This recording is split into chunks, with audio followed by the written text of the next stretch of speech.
तो दिल्ली विधानसभा चुनाव में बीजेपी ने शानदार जीत हासिल की है। 27 साल बाद दिल्ली की सत्ता में बीजेपी की वापसी हुई है। अब दिल्ली में सीएम फेस को लेकर हलचल तेज हो रही है और इसी को लेकर आज दिल्ली में गृह मंत्री अमित शाह के आवास पर मीटिंग हुई। इस मीटिंग में बीजेपी के राष्ट्रीय अध्यक्ष जेपी नड्डा, बीएल संतोष और बैजयंत पांड्या भी मौजूद रहे। माना जा रहा है कि इस मीटिंग में सीएम चेहरे पर मंथन हुआ। आपको बता दें कि बीजेपी जल्द ही दिल्ली में सीएम का ऐलान कर सकती है।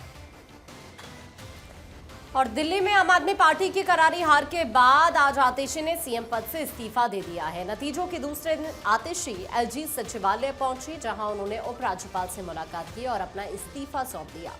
आपको ये बता दें कि आतिशी 142 दिन दिल्ली की मुख्यमंत्री रह चुकी हैं।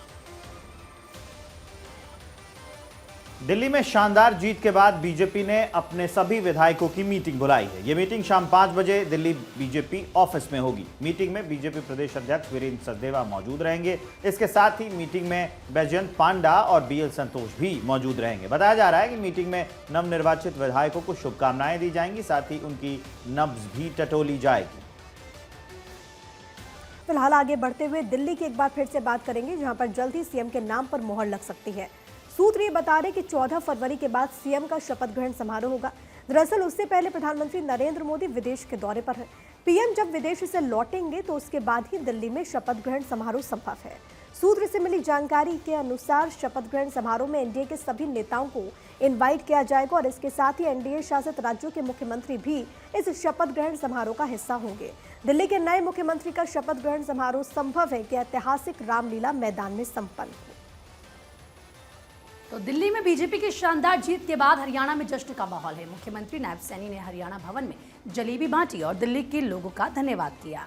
सीएम सैनी ने कहा कि पीएम मोदी की योजनाएं अब दिल्ली में लागू होंगी और दिल्ली के लोगों को पर्याप्त और स्वच्छ जल मिलेगा। आपको बता दें कि दिल्ली चुनाव में हरियाणा के सीएम सैनी का स्ट्राइक रेट 70% रहा है, यानी कि सीएम नायब सैनी ने जिन सीटों पर प्रचार किया उनमें से 70% सीटें बीजेपी ने जीती हैं। दिल्ली में 27 वर्षों के बाद एक ऐतिहासिक जीत दिल्ली के लोगों ने दी है। पिछले 10 वर्षों से दिल्ली में एक ऐसी सरकार जो झूठे सजाबाग तो दिखाती थी, बात तो बहुत ऊंची करती थी, परंतु दिल्ली के लोगों को जो मोदी जी ने योजनाएं चला रखी थी उनसे भी वंचित किया हुआ था। नई दिल्ली विधानसभा सीट से प्रवेश वर्मा ने दिल्ली के पूर्व सीएम अरविंद केजरीवाल को हराया है। चुनाव में जीत के बाद प्रवेश वर्मा आज अपने पिता और दिल्ली के पूर्व सीएम साहिब सिंह वर्मा के समाधि स्थल पर पहुंचे, जहां उन्होंने अपने पिता को श्रद्धांजलि दी। इसके साथ ही प्रवेश वर्मा मुंडका के दादा भैरव मंदिर भी पहुंचे, जहां उन्होंने पूजा अर्चना की। साथ ही उन्होंने ये भी कहा कि प्रधानमंत्री नरेंद्र मोदी ने मुझे नई दिल्ली से चुनाव लड़ने का मौका दिया। मैं सभी निर्वाचित विधायकों को बधाई देता हूं। अब बीजेपी सरकार सभी क्षेत्रों के लिए काम करेगी। भारतीय जनता पार्टी ने, हमारे प्रधानमंत्री नरेंद्र मोदी जी ने मुझको ये अवसर दिया था कि मैं नई दिल्ली से चुनाव लड़ूं। ऐसे ही हमारे दिल्ली के सारे विधायक जो बने हैं, नांगलोई से मनोज शौकीन जी, मुंडका से गजेंद्र दराल जी और सारे भारतीय जनता पार्टी के विधायकों को बहुत बहुत बधाई। आतिशी के इस्तीफे के बाद दिल्ली के उपराज्यपाल ने दिल्ली विधानसभा को भंग कर दिया है। इसे लेकर एलजी के सक्सेना ने अधिसूचना भी जारी कर दी है। शनिवार को आए चुनावी नतीजों में बीजेपी को जनादेश मिला है। ऐसे में अब दिल्ली में बीजेपी सरकार बनाएगी। दिल्ली का मुस्तफाबाद अब शिव विहार या फिर शिवपुरी हो जाएगा। इसका ऐलान बीजेपी के नवनिर्वाचित विधायक मोहन सिंह बिष्ट ने किया। उन्होंने कहा कि सरकारी आंकड़ा तो अभी ये कहता है कि मुस्तफाबाद में मुसलमान 45% है, लेकिन जहां तक मैं घूमा हूं मैंने देखा कि मुस्लिम यहां पर 60% है, हिंदू 40%।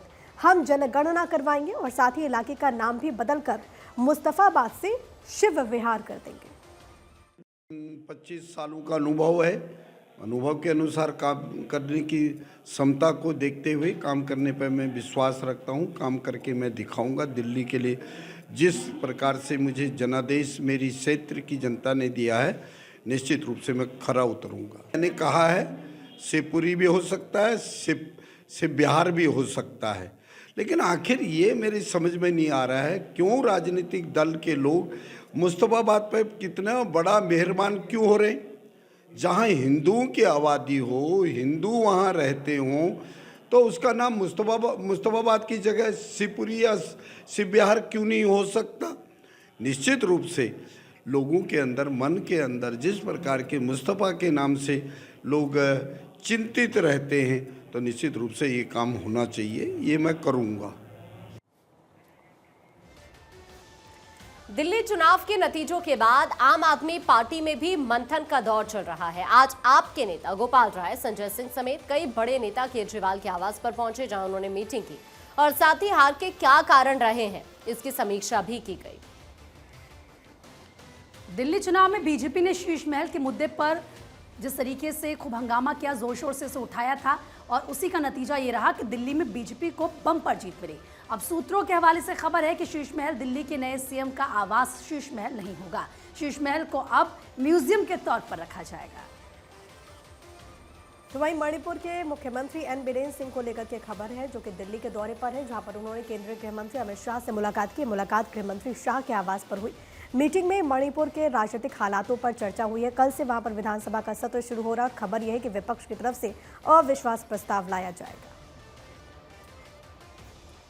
यूपी के सीएम योगी आदित्यनाथ 3 दिनों के दौरे पर उत्तराखंड में अपने पैतृक गांव पंचूर में रहे, जहां वो भतीजी की शादी में शामिल हुए और सारी रस्में निभाई।